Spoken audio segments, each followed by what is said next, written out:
পূর্ব নির্ধারিত ঘোষণা অনুযায়ী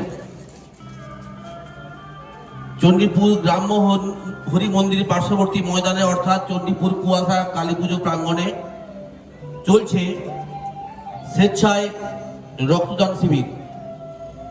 স্বেচ্ছায় রক্তদান শিবির। রক্তদান জীবনদান, রক্তদান মহৎদান। আপনার এক ফোঁটা রক্ত একজন মুমূর্ষু রোগীর প্রাণ ফিরে দিতে পারে।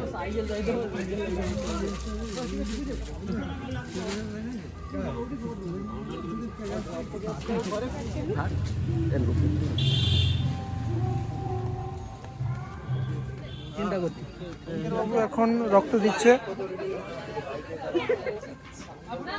আমাদের রক্তদান শিবিরে যারা যারা রক্ত দিয়েছেন তাদের জন্য খাবারের ব্যবস্থা ছিল, তো রান্নাবান্না চলছে কাজ। তো আমাদের সহযোগিতা করছেন শঙ্করবাবু এবং পেরুদাদু রাঁধছে। এখানে রতনবাবু স্লাট কাটছে।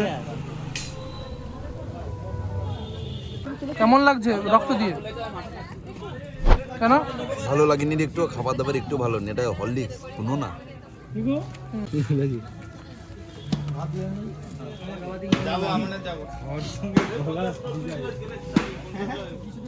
চণ্ডীপুর কুয়াশা ক্লাবের আয়োজনে আজকের আমরা পূর্ব নির্ধারিত ঘোষণা অনুযায়ী স্বেচ্ছায় রক্তদান শিবির আয়োজন করেছি।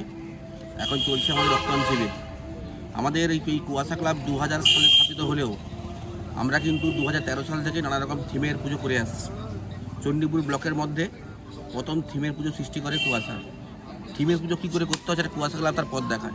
এখন বিভিন্ন জায়গায় কুয়াশার মতো থিম করলেও কুয়াশার বিকল্প তো কুয়াশাই, কুয়াশা কোনো বিকল্প হয় না। এবং শুধু কালী পুজো নয়, আমরা রক্তদান শিবির বছর প্রথম বছর করলাম। আমরা 15ই আগস্ট থেকে শুরু করে 23শে জানুয়ারি 26শে জানুয়ারি বিভিন্ন কাজকর্ম করে থাকি এবং সমাজসেবামূলক কাজকর্ম করে থাকি। এলাকার মানুষ আমাদের আহ্বানে সাড়াও দেয়। আপনারাও আসুন, আমাদের সঙ্গে সহযোগিতা করুন এবং আগামী দিনগুলিতেও আমরা আরও কিছু দেখানোর চেষ্টা করব। কারণ এই বছর আমাদের কেদারনাথের থিম ছিল, প্রচুর সাড়া পেয়েছি। আর এই বছর আমাদের 2023 সালের কালী পুজোর 2023তম বর্ষে পদার্পণ করলেও কিন্তু 2024 সালে প্রথম নিবেদন আমাদের স্বেচ্ছায় রক্তদান শিবির। তার সঙ্গে সঙ্গে আমরা বিগত 6-7 বছর ধরে করে আসছি ওয়ান ডে নাইট 16 দলীয় ব্যাডমিন্টন টুর্নামেন্ট। এখানে চণ্ডীপুর ব্লক ছাড়াও অন্যান্য জেলা থেকেও প্লেয়াররা খেলতে আসে, খেলোয়াড়রা। আমরা সন্ধ্যাবেলা খেলা শুরু করি, বিকেল 3টায় আমাদের উদ্বোধন হয়। খেলা খুব ভালো হয়, বিভিন্ন মানুষ আমাদের এই খেলায় অংশগ্রহণ করে, রাত্রি পর্যন্ত খেলা চলে।